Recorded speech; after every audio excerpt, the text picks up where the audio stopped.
Hey there, folks. Today, we're going to explore a neat trick on how to appear offline on WhatsApp even when you're online on your Android phone.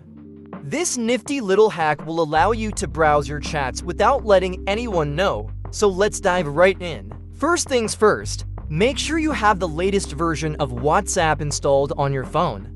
Now open your WhatsApp and head to your settings, tap on the privacy option. Next up, tap on the first option which says last seen and online. Next up, click on nobody option from the list.